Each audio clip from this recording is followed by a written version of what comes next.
Bien, vamos a ver ahora un algoritmo para seleccionar de un array que almacena una serie de elementos desordenados el késimo menor elemento. ¿Qué quiero decir con esto? Pues si tengo mi array y pido el ceroésimo menor elemento, lo que quiero es obtener de todos los elementos del array el que fuera más pequeño de ellos.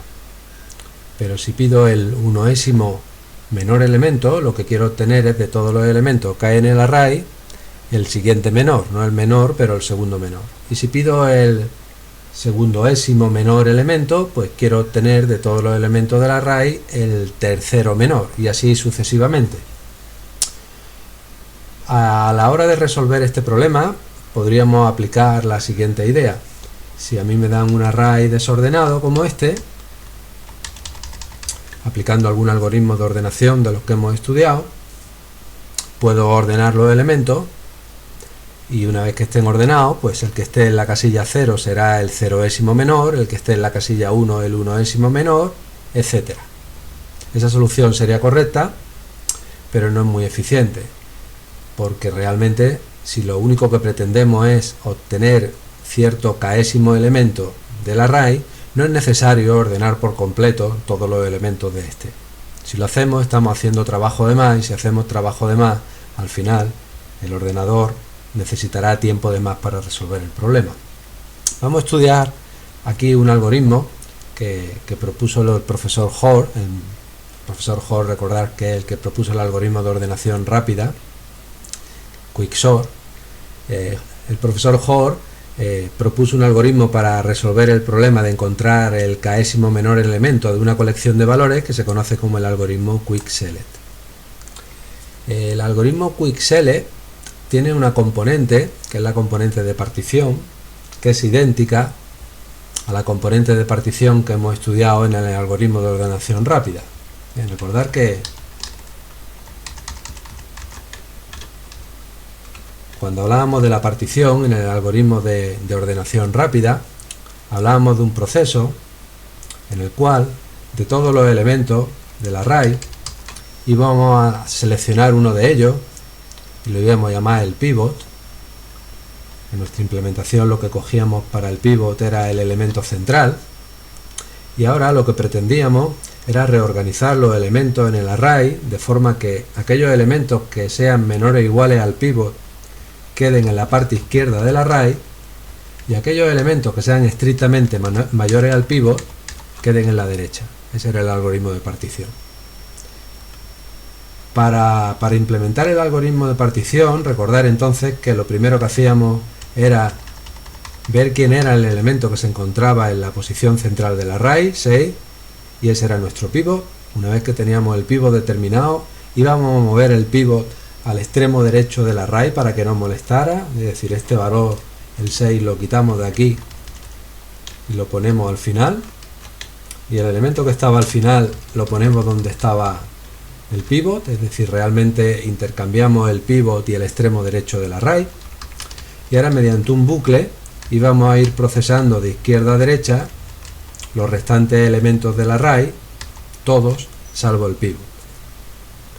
Y en cada momento, cada vez que procesábamos uno de los elementos, lo que hacíamos era que si ese elemento que estábamos procesando era menor o igual al pivot, lo empujábamos hacia la izquierda, mientras que si el elemento era mayor al pivot, lo empujábamos hacia la derecha. La forma de hacer esto, si recordáis, era utilizando un par de variables que llamábamos P e I. I va a ser un índice que va a recorrer todos los elementos que tenemos que procesar, y P va a ser una variable que también iremos moviendo a la derecha, y que lo que consigue es que el sentido que tiene es que queríamos que se cumpliera el invariante de que en todo momento todos los elementos que se encontraran a la izquierda de la posición P fueran elementos que sabíamos que eran menores o iguales al pivot. Entonces, si recordáis, P empieza en el primer índice del array y I también empieza en el primer índice del array. Y ahora venía un proceso repetitivo que decíamos, si el elemento que se encuentra en la posición I, que en este caso es 8, es menor que el pivot, intercambiamos el elemento que se encuentra en la posición I con el elemento que se encuentra en la posición P y además incrementamos la P. Bien, como el 8 no es menor que el 6, en esta iteración no hacemos ese proceso. Pasamos la I a la siguiente casilla. Si el elemento que se encuentra en la posición I4 es menor o igual al pívot, 4 es menor o igual a 6, entonces si hacemos un intercambio entre el elemento que se encuentra en la posición I y el elemento que se encuentra en la posición P. Tenemos que intercambiar estos dos elementos. Y además, si recordáis, si hacíamos el intercambio, incrementábamos la P para que se colocara en la siguiente casilla. La I también tenemos que incrementarla para la siguiente iteración. La I siempre se incrementa, la P solo se incrementa si hacemos el intercambio. Bien, observar cómo con este intercambio hemos conseguido mover el 4, que es menor o igual al pívot, hacia la parte izquierda. Y además tenemos que se cumple el invariante. Todos los elementos que se encuentran delante de lo que indica la casilla P son menores o iguales al pívot. Bien, nos toca procesar el 2. El 2 también cumple la condición de ser menor o igual a 6, que es el pívot, por lo cual tenemos que intercambiar el elemento que se encuentra en la casilla I, el 2, con el elemento que se encuentra en la casilla P, el 8. Y como hemos hecho un intercambio, tenemos que incrementar la P y como siempre incrementamos la I. El 5 también es menor o igual a 6, así que hay que volver a hacer un intercambio. Incrementamos la P porque hemos hecho un intercambio e incrementamos la I como siempre para la siguiente iteración. El 9 no es menor o igual a 6, por lo cual en esta iteración ni hacemos el intercambio ni incrementamos la P, pero sí incrementamos la I como siempre. El 1 sí es menor que 6, por lo cual hay que intercambiar este elemento que está en la posición I con este que está en la posición P. Como hemos hecho el intercambio, incrementamos la P. La I se incrementa. El 5 es menor que el 6, por lo cual de nuevo hay que hacer un intercambio. Aquí hay que colocar el 5 y aquí hay que colocar el 9. Tenemos que incrementar la P, tenemos que incrementar la I. Y ya estamos en la última iteración. El 7 no es menor o igual al pívot, al 6, y por lo tanto en esta última iteración ni hacemos intercambio ni incrementamos la P. Y hemos acabado el proceso iterativo. Una vez que acabemos el proceso iterativo, para tener la partición completa, observar que aquí todos los elementos que están a la izquierda de la posición P son los que son menores o iguales al pívot, y los que se encuentran desde la posición P hasta el final, salvo el propio pívot, son los elementos que son mayores al pívot. Una vez que llegamos a este punto, para tener la partición completa, lo único que había que hacer es intercambiar el elemento pívot que estaba a la derecha con el elemento que se encuentra en la posición P. Y ahora sí que tenemos la partición completa. Aquí está el pívot, aquí están los menores iguales y aquí están los mayores. ¿De acuerdo? Bien, observemos lo siguiente. Sabemos que una vez que realicemos la partición, el elemento pívot ya se encuentra en su posición definitiva si lo que pretendemos es ordenar el array. Dado que todos estos elementos son menores o iguales al pívot, cuando el array esté ordenado estarán por delante del 6. Y dado que todos estos elementos son estrictamente mayores al pívot, cuando el array esté completamente ordenado también estarán por detrás del 6, por lo cual el 6 tiene que acabar en esta casilla, en la que se encuentra ahora mismo. Esa casilla es la 0, 1, 2, 3, 4 y 5. Esta casilla es la casilla quinta. Realmente la sexta si empezamos numerando desde 0. Bien, si me hubieran pedido el quintoésimo menor elemento del array, en este momento yo ya podría devolver el 6 y tendría el resultado sin necesidad de tener el array completamente ordenado, porque ya sabemos que el 6 está en su casilla correspondiente. Si me hubieran pedido ese elemento, lo tengo ya, ¿no? Bien, pero si ese no fuera el caso, si en vez de haberme pedido el elemento 5, el cincoésimo, me hubieran pedido un elemento menor por orden, lo que tendría que hacer ahora es simplemente repetir el proceso que hemos realizado, pero trabajando tan solo con este segmento del array, porque ese elemento tiene que estar en esa parte del array. Si lo que me hubieran pedido es un elemento que fuera mayor al 5º, tendríamos que repetir el proceso que acabamos de realizar con esta otra parte del array, porque el elemento tendría que encontrarse en la parte derecha. Bien, en esto es lo que se basa el algoritmo de selección rápida, el algoritmo Quick Select. Esta es la idea del algoritmo. Vamos a implementarla entonces por completo, en código, en escala. Bien, entonces necesitamos definir una función para hacer la selección. Nuestra función va a ser una función que va a coger un array, el array que contiene los elementos desordenados de tipo A, siendo A un tipo genérico, y que va a coger un entero k, y lo que pretendemos es que esta función devuelva el késimo menor elemento del array. Vamos a necesitar una relación de orden para poder hacer la partición, y tal como dijimos antes, como vamos a devolver el késimo menor elemento del array y es un array de tipo A, al final como resultado tendremos un valor de tipo A. Importamos la relación de orden porque vamos a usarla, y necesitamos un par de funciones auxiliares que ya hemos visto en teoría, que serían estas dos. Una función que vamos a llamar intercambiar, que va a coger dos parámetros, y j son dos índices del array. La función, el procedimiento, no es una función, el procedimiento intercambiar, cuando lo llamemos con dos parámetros i y j, va a intercambiar en el array xs el elemento que se encontrará en la casilla i con el elemento que se encontrará en la casilla j. Lo hacemos como siempre. En un valor temporal guardamos uno de los elementos, por ejemplo el que está en la casilla i.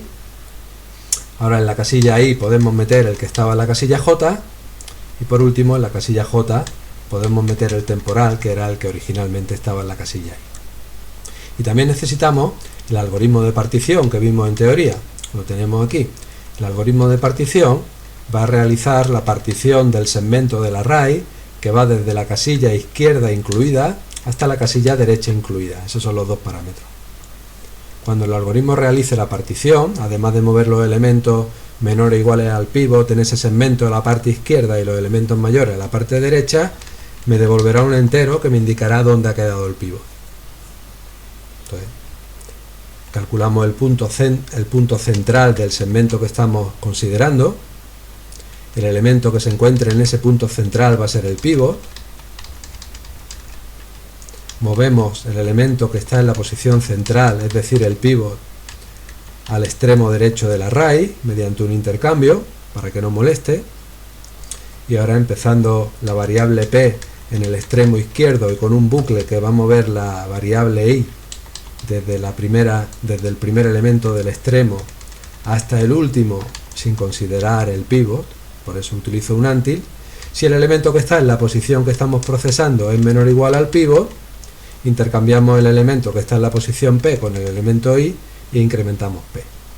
Si no se cumple la condición en una iteración, no hacemos nada. Cuando acabe este bucle for, lo único que resta por hacer es intercambiar el elemento que ha quedado en la posición p con el que está en el extremo derecho, que era el pívot, para, con este intercambio, colocar el pívot en su posición definitiva.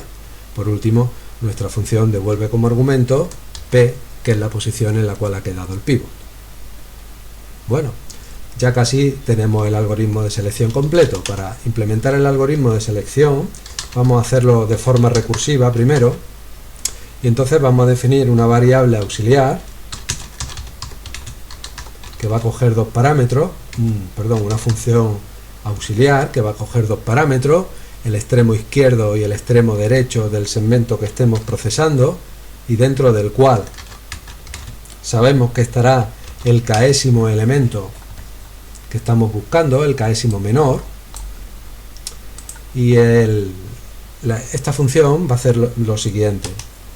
Como izquierda y derecha van a ser dos variables que en principio abarcan el array completo, pero según el algoritmo va progresando, van izquierda incrementándose y derecha decrementándose y van acotando cada vez más y más el segmento del array donde podría estar el késimo elemento, si en algún momento resulta que izquierda es ya igual a derecha, resulta que en ese momento el segmento dentro del cual sabemos que está el késimo elemento es un segmento con tan solo un elemento, y el késimo elemento solo puede ser ese elemento, por lo cual el problema ya estaría resuelto.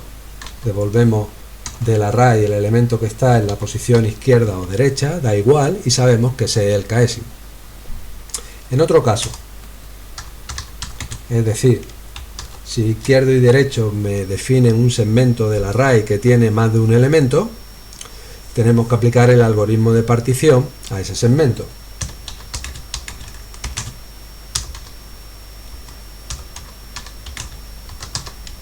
Aplicamos el algoritmo partir que hemos definido antes al segmento que va desde la posición izquierda a la posición derecha. Esta partición reorganiza los elementos dentro de este segmento y me dice además dónde ha quedado el pívot después de realizar la partición. Una vez que he hecho la partición, puedo comprobar si la posición donde ha quedado el pívot coincide con la posición del array ordenado que estoy buscando. Si esto ocurriera, el problema ya está resuelto y lo único que tenemos que devolver es el elemento que se encuentra en la posición K o en la posición P, que es lo mismo, porque ese ya sería el késimo menor, como vimos antes. En otro caso, si no se cumple eso, ¿qué ocurre si el elemento que estamos buscando, el késimo, fuera menor que la posición en la cual ha quedado el pívot? Porque sabemos que tiene que estar en la parte izquierda de la partición, y la parte izquierda de la partición es la parte que va desde la casilla izquierda hasta donde ha quedado el pívot menos 1. En ese trozo, en la parte izquierda, que es donde están los elementos menores o iguales al pívot, tendrá que estar nuestro késimo elemento si K es menor que P. Así que hacemos una llamada recursiva donde la izquierda la dejamos igual, pero donde la derecha la sustituimos por la posición donde ha quedado el pívot menos 1. Y con esto lo que estamos haciendo realmente mediante la recursividad es repetir el proceso que estamos haciendo, pero con la parte izquierda de la partición. Por último, si P no es igual a K y K tampoco es menor que P, lo que queda es que K sea estrictamente mayor que P. En ese caso, sabemos que el késimo elemento estará en la parte derecha de la partición. Es decir, tenemos que coger el segmento que va desde la casilla siguiente al pívot hasta la derecha y de forma recursiva repetir el mismo proceso.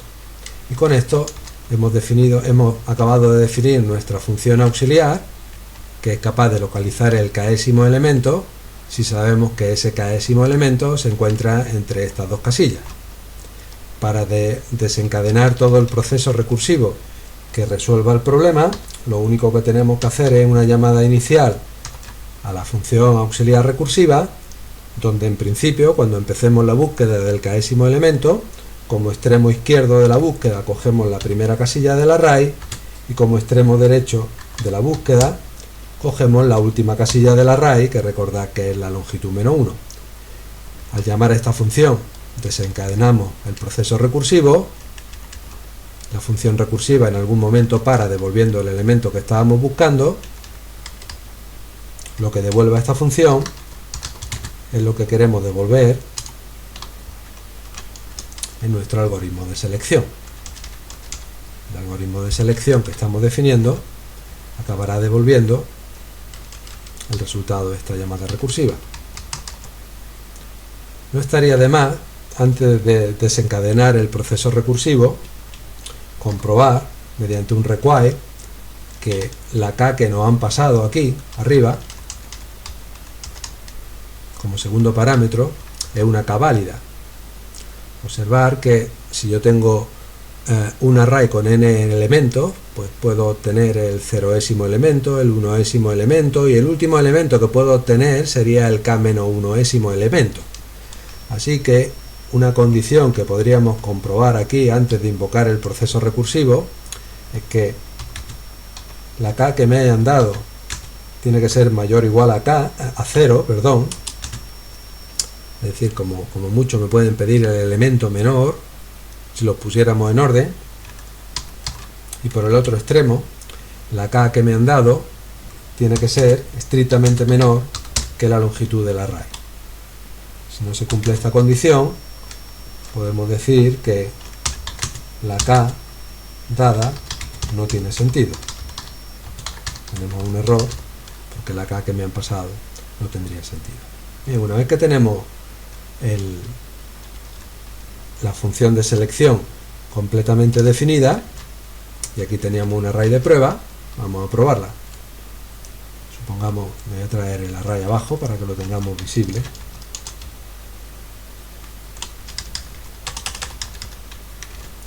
Supongamos que, por ejemplo, quiero pedir de ese array, mediante el algoritmo de selección del array XS, quiero pedir el 0º elemento menor, es decir, realmente quiero seleccionar el elemento menor. O supongamos que también quiero pedir el elemento,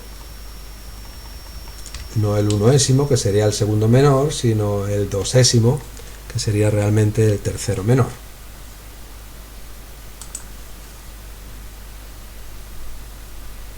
Bien, observar cómo hemos obtenido que el elemento, el 0º menor de este array es este, que es más pequeño. Luego después, como dijimos, vendría el 2, y a continuación, después del 2, el que vendría sería el 4, que es el que hemos obtenido aquí. De hecho, podríamos, mediante un bucle, variando la k desde 0 hasta la longitud de xs, mediante el bucle, extraer cada uno de los k'ésimos elementos menores desde 0 hasta la longitud menos 1. Y si ejecutamos este ejemplo, vemos que los elementos efectivamente salen en orden, porque este es el 0º menor, el 1º menor, el 2º menor, etcétera, hasta que en la última iteración sale el más grande de ellos. Bueno, por último, la parte en la cual realmente se implementa el algoritmo de selección, que es esta de aquí, la hemos escrito mediante una función recursiva que toma dos parámetros, izquierda y derecha, que delimitan el segmento con el cual estamos trabajando.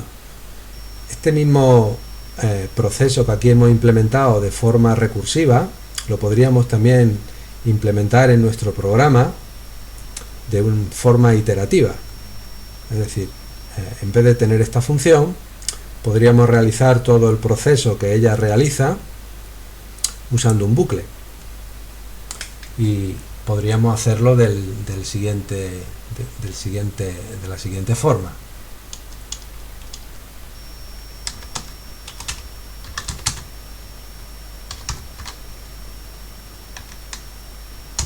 Definimos una función aux iterativa local, que no va a tomar ningún parámetro y que va a devolver el k'ésimo elemento menor. Y ahora definimos, en vez de dos parámetros, un par de variables: la variable izquierda, que inicialmente vale 0, y la variable derecha, que inicialmente vale la longitud menos 1, tal como hicimos antes. Y ahora, mediante un bucle, vamos a repetir un proceso. El bucle se va a repetir hasta que no encontremos el k'ésimo menor elemento. Voy a utilizar un centinela. La idea es que mientras la variable parar valga falso, el bucle se va a estar repitiendo. Si en algún momento encontramos ya el k'ésimo menor elemento, la variable parar pasará a valer verdadero y devolveremos el resultado.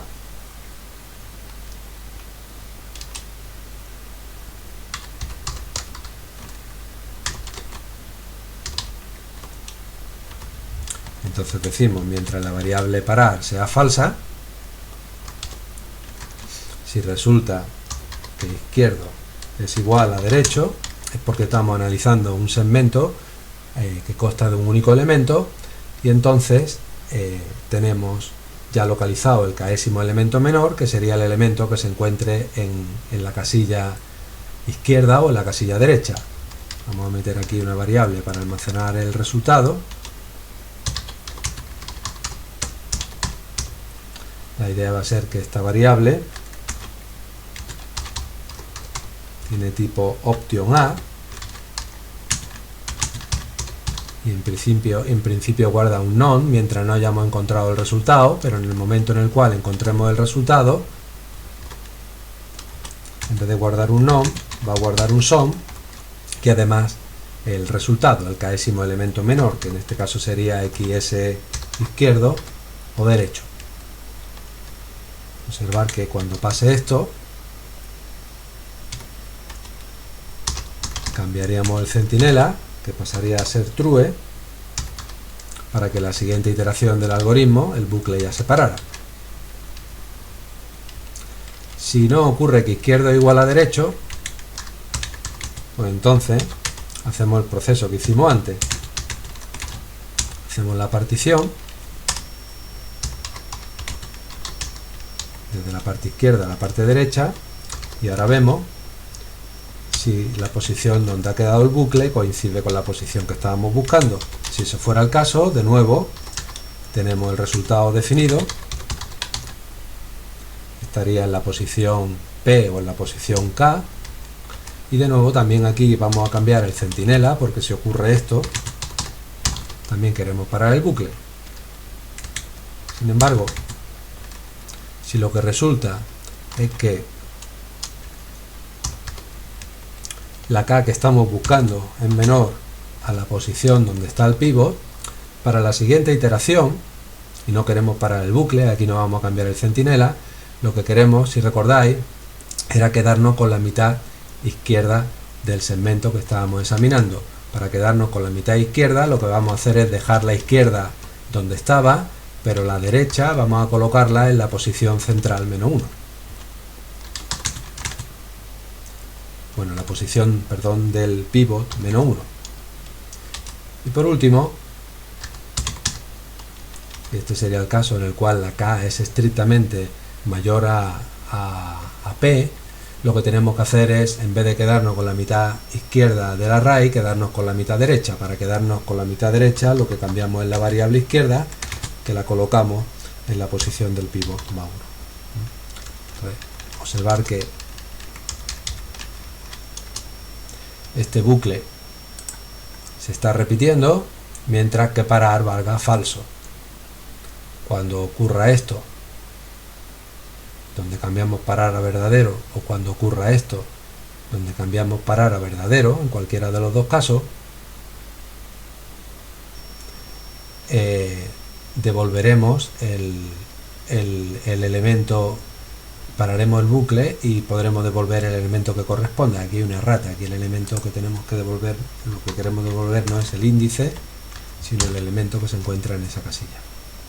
¿De acuerdo? Bien, una observación.